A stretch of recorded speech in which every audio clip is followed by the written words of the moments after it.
Bom, pessoal, como eu falei para vocês, eu vou gravar dois vídeos na sequência. Um é sobre melhoramento da produção, que já gravamos anteriormente, e esse agora é sobre logística e operações, tratando de estoque e tratando de algumas curvas associadas a custo logístico.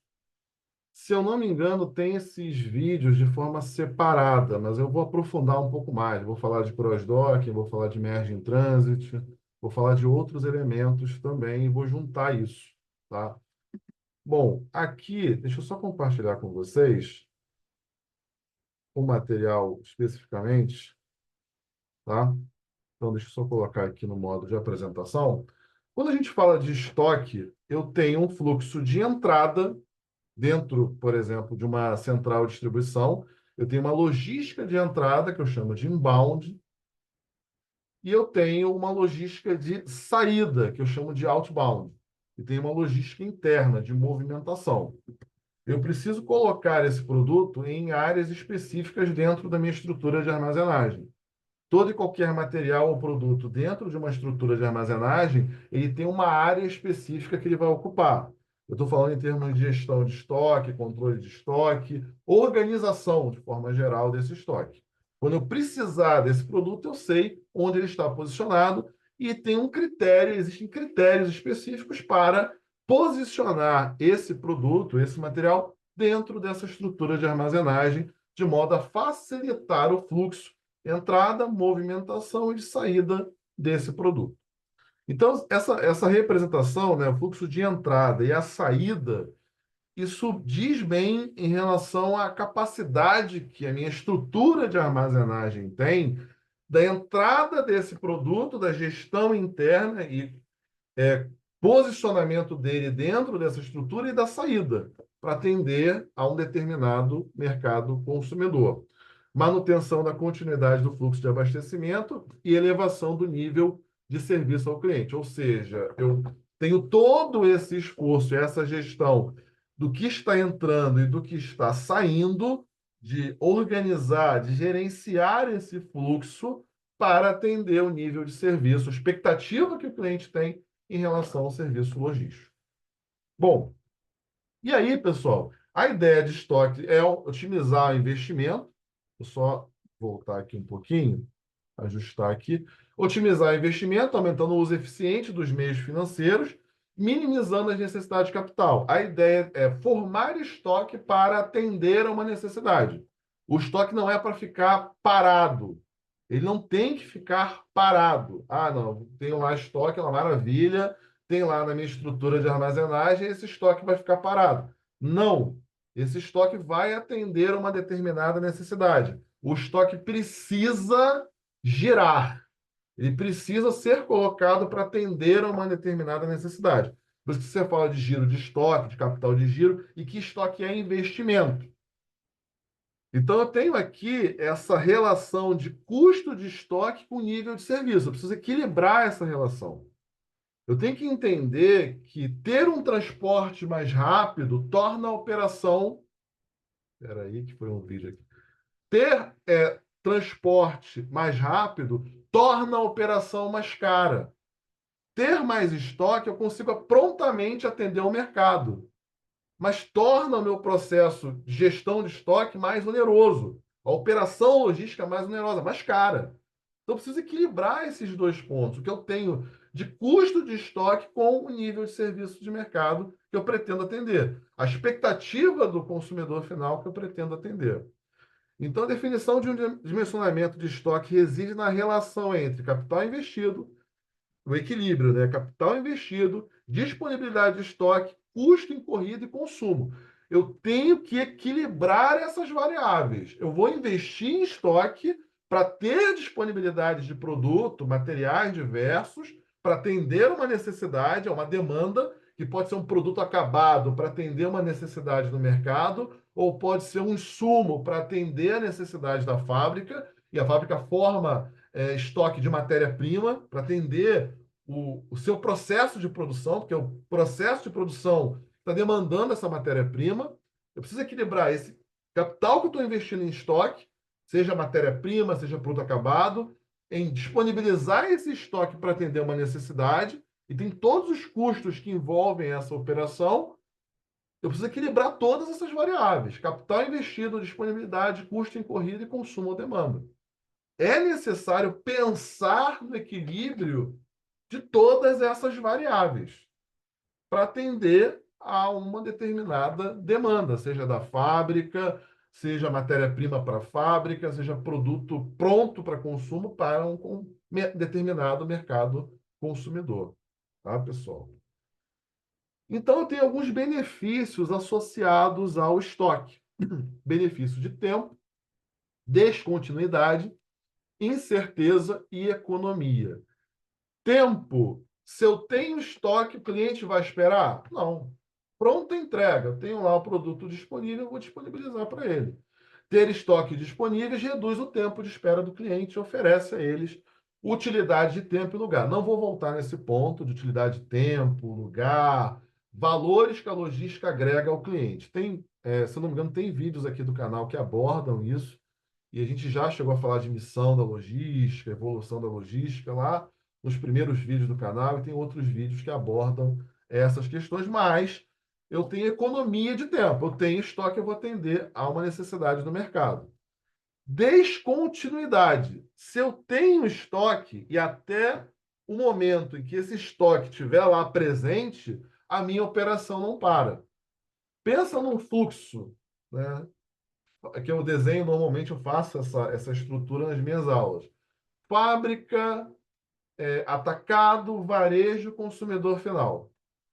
Se a fábrica para por alguma razão e o atacado tem estoque, o atacado não para de operar.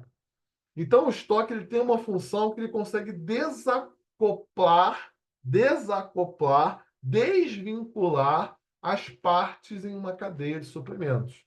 Enquanto o atacado tiver estoque, essa é a ideia da descontinuidade. Enquanto o atacado tem estoque, ele vai operar, ele vai trabalhar, sem problema algum. E uma outra questão é que o estoque ele reduz incerteza. Ele dá segurança à minha operação. Ele oferece que a minha operação ela consiga atender possíveis imprevistos, situações que eu não estava conseguindo prever.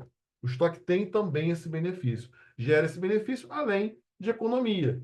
Eu posso comprar em grande quantidade e negociar esse preço de compra junto a um fornecedor. Ter estoques permite que os clientes comprem em grande quantidade e com descontos, tanto o consumidor final, quanto se eu tenho um fornecedor de matéria-prima para a fábrica.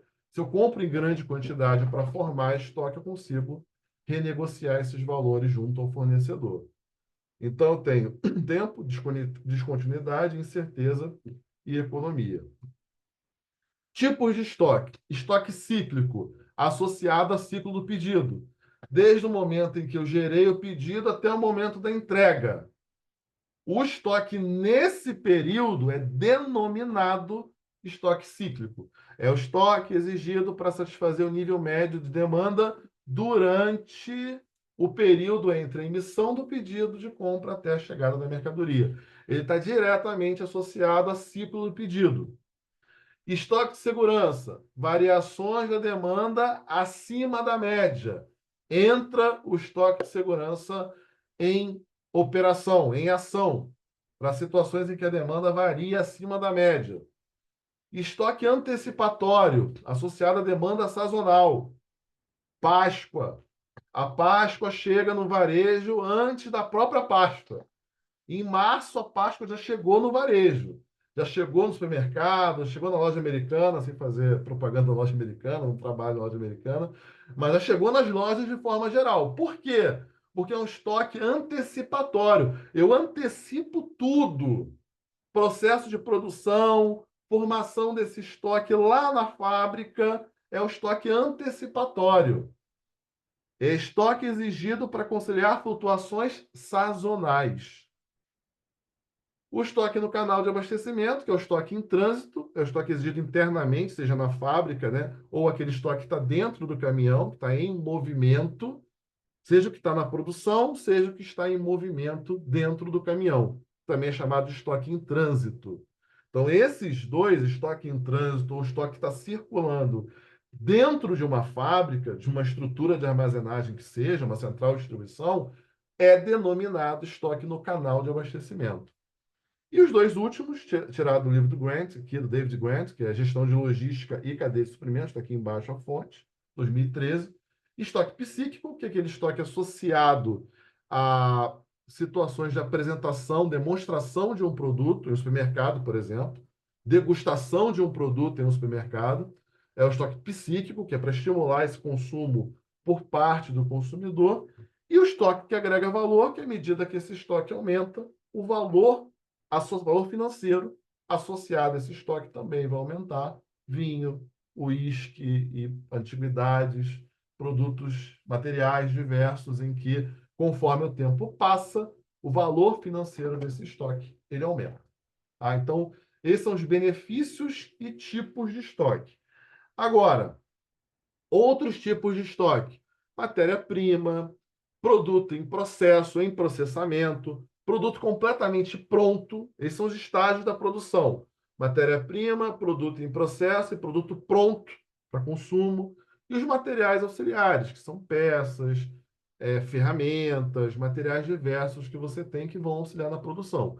Desde a matéria-prima mais básica, bruta que você tem, até ela atravessar todos os estágios de transformação e chegar ao produto acabado. Nem é o melhor dos termos, porque produto já é o resultado de um processo, mas normalmente se utiliza produto acabado, aquele produto pronto para você oferecer um determinado, comercializar, não, oferecer, não, na verdade, comercializar para um determinado mercado consumidor. Bom, aqui são alguns custos de manutenção, custos associados a estoque. Principais aqui, o custo de pedir está associado ao sistema de gerenciamento de pedido, é todo o custo para você gerar esse pedido.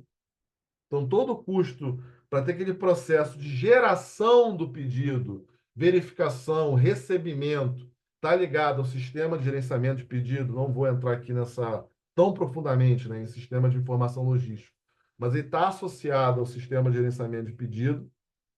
O seguro imposto, para você garantir a integridade do estoque. Qualquer estoque, ele precisa de seguros, né, e tem impostos associados para você ocupar um determinado espaço, aquele armazém, vai incidir impostos. E eu tenho custos por perda, por obsolescência, danos, furtos, roubo. Eu também preciso considerar. Além do seguro que vai garantir a integridade do estoque, eu preciso também considerar custos associados à perda, obsolescência, roubo, esses custos, perdão, diversos. Custo de oportunidade: eu resolvi investir em estoque e eu deixei de investir em qualquer outra área da organização. É o chamado custo de oportunidade. Capital custo do dinheiro para a empresa de investimento alternativo, isto é, o tipo de retorno que a empresa poderia conseguir se investisse dinheiro em qualquer outra coisa que não estoque.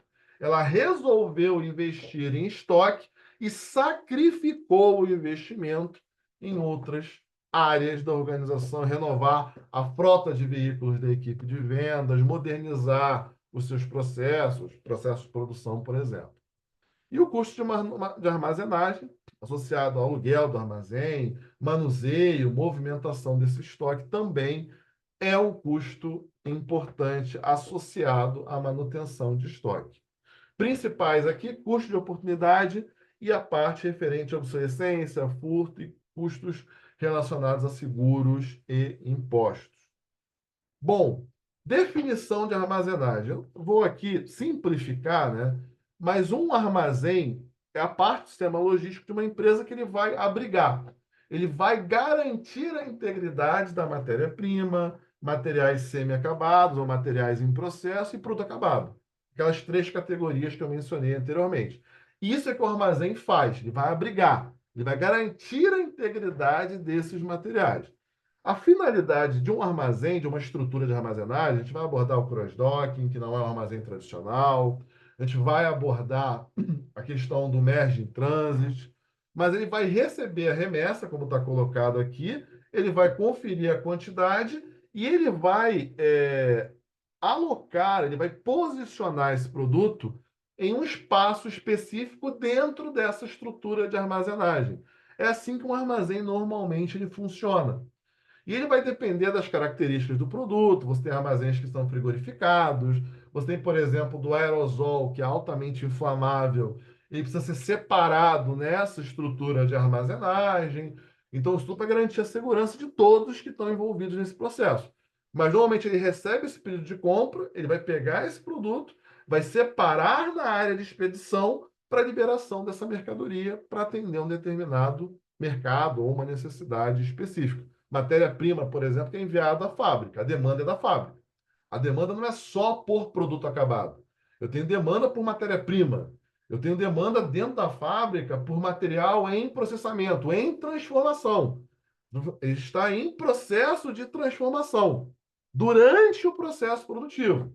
Então, a demanda, quando a gente fala, ela pode ser do consumidor final mesmo, que é em relação ao produto acabado, ou pode ser uma demanda da fábrica por matéria-prima. De toda forma, vai chegar esse material, ele vai ser posicionado em uma área específica dentro dessa estrutura de armazenagem e depois ele vai ser colocado, quando for a necessidade, para atender a uma demanda. Se for o caso de um produto acabado, ele vai ser posicionado na área de expedição, de saída. Lembra da entrada, logística de entrada, movimentação e saída? Inbound, logística interna e outbound, que é a logística de saída. É isso. Tá? Então vamos lá. Você vai receber, e aí, a depender da sua estrutura, container ou pallet, recuperação, separação dos itens, embalagem, você vai organizar esses itens, ou você vai para cross-docking, que não é uma estrutura de armazenagem convencional, é para facilitar, agilizar o fluxo logístico. Ele não vai armazenar nada. A operação é rápida. Vai receber carretas grandes, vai separar esses pedidos em áreas específicas, carregar veículos menores para fazer a entrega. É assim que acontece.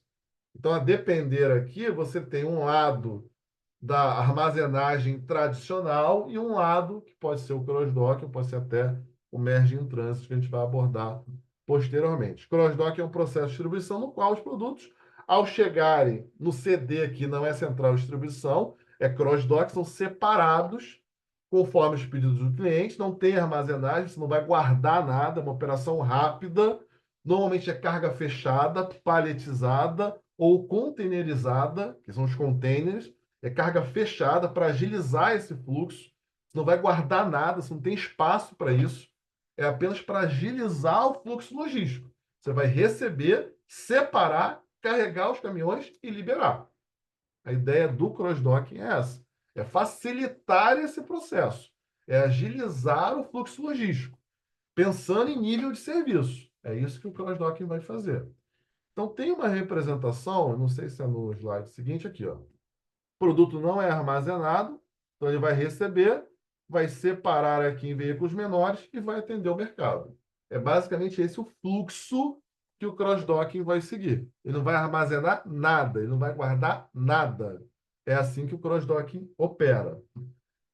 E aí as vantagens, transporte de carga completa, redução de manuseio, custos associados ao estoque, usar as áreas de carregamento de forma eficiente, você aumenta o fluxo logístico, a velocidade, você reduz o valor de estoque, reduz os custos associados à manutenção, ao manuseio e movimentação desse estoque.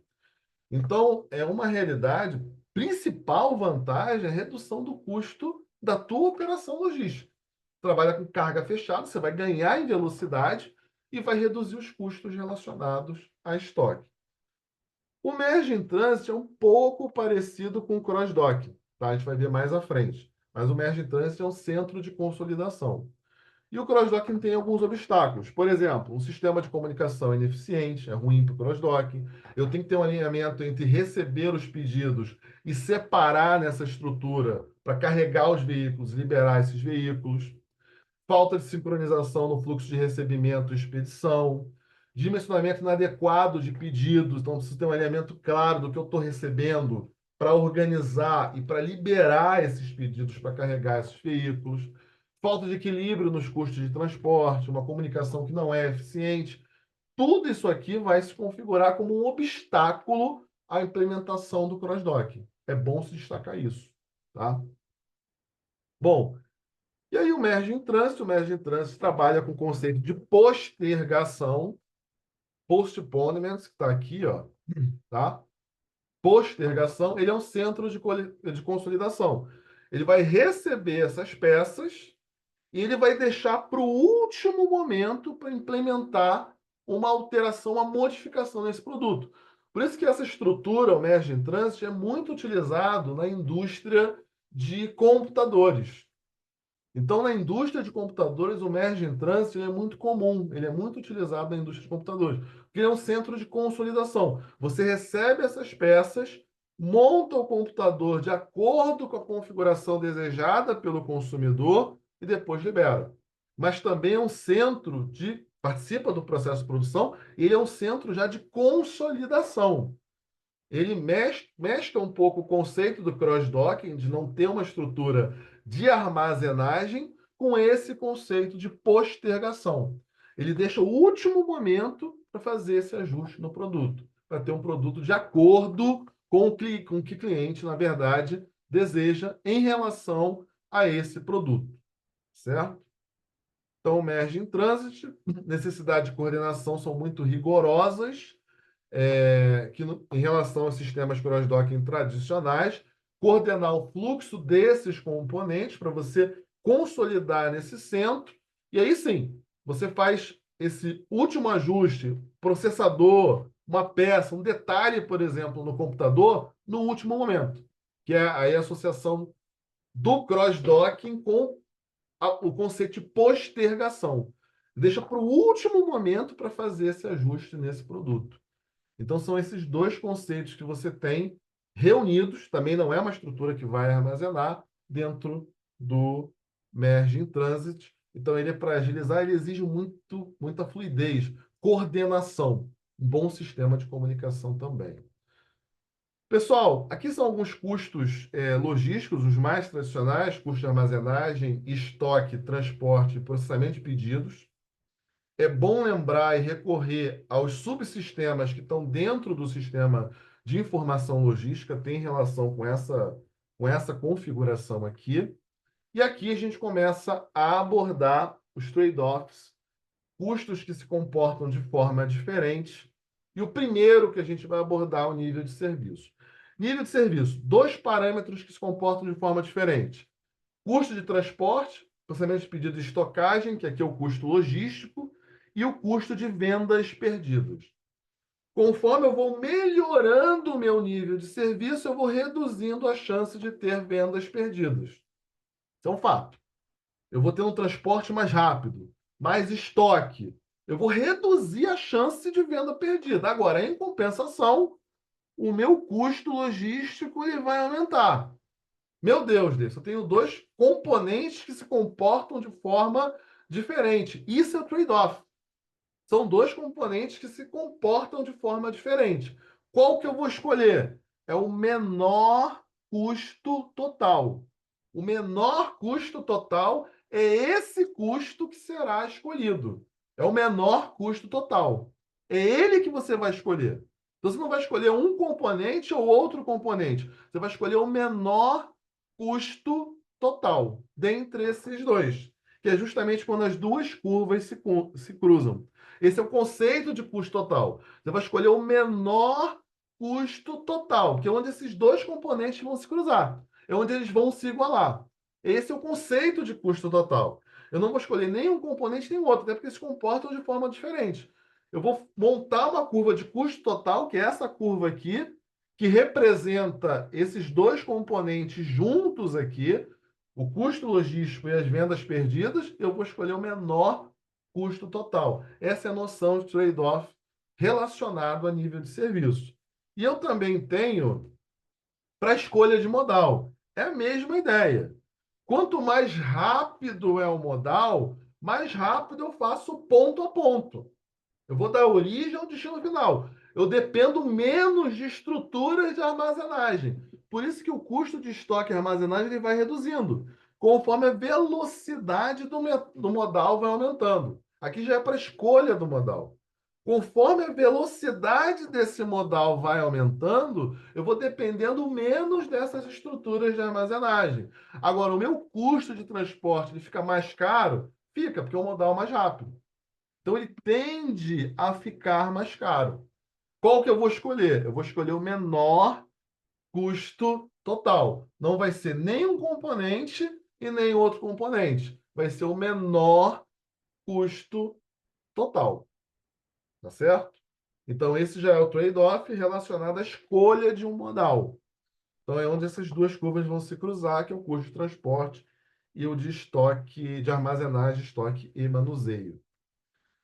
Mais uma curva, tempo de resposta. Conforme o tempo de resposta aumenta, eu tenho menos estruturas de armazenagem. É um fato. Tempo de resposta é o tempo que eu vou levar para atender a necessidade do mercado. Conforme esse tempo ele vai aumentando aqui, ó, eu vou reduzindo o meu número de instalações. Até que vai chegar um ponto que ele vai se estabilizar. Eu vou saturar, que não adianta diminuir mais. Eu vou chegar num ponto ali de uma constante, que eu vou ter um tempo de resposta que ele vai aumentando, mas que meu número de instalações ele ficou fixo. Eu vou estabilizar. Em algum ponto aqui, eu vou estabilizar. Então, é uma tendência de menos instalações, estruturas de armazenagem, eu vou demorar mais a responder ao mercado. Eu não tenho um produto fácil, pronto, perto do mercado consumidor para atender essa necessidade. Eu preciso, de repente, recorrer a uma central de distribuição que está muito afastada. Eu vou demorar a atender essa necessidade do mercado. Por isso que o número de instalações e tempo de resposta ele tem esse comportamento. E para a gente fechar, custo de estoque e número de instalações. Conforme o número de instalações aumenta, o meu custo de estoque ele vai aumentar, mas não é linear, vai chegar num ponto em que ele vai estabilizar. Eu vou saturar a minha rede, que não adianta aumentar o número de instalações, que meu custo de estoque não vai aumentar mais. Porque eu já vou diluir esse custo dentre as instalações existentes. Mas no começo, se eu estou aumentando, se eu tenho mais estruturas de armazenagem, eu tenho uma tendência a aumentar o meu custo de estoque. E vai chegar num ponto em que eu vou estabilizar, que eu vou saturar a minha rede de suprimentos. Beleza, pessoal? Fechamos mais uma aula completa. Ah, tem mais um gráfico aqui. Eu vou colocar o último aqui. Faltou um aqui. Não fechamos ainda não. O último é de custo de transporte e número de instalações. Conforme você aumenta o número de instalações, você reduz o custo de transporte. Por quê? Você está mais perto do mercado consumidor. Também não é uma linear que está em queda, não está em ascensão, está em queda. Eu tenho mais instalações, estou mais perto do consumidor. Então, eu respondo mais rápido ao mercado. Vai chegar um ponto de inflexão aqui em que aumentar o número de instalações vai aumentar o custo de transporte. Por quê? Provavelmente eu vou precisar captar esse produto, pegar esse produto, vamos colocar assim de forma mais informal, de estruturas de armazenagem que estão mais afastadas. Então eu tenho aqui um ponto que é um ponto de inflexão. A partir desse ponto, aumentar o número de instalações vai aumentar o meu custo de transporte da minha rede, né, da minha rede de suprimentos. Certo? Então, fechamos aqui, abordamos dois tópicos importantes, né? Custo logístico, a parte de gestão de estoque e custo logístico, mais ligado à logística e operações. Tá, pessoal? Então, a gente encerra por aqui. Até os próximos vídeos.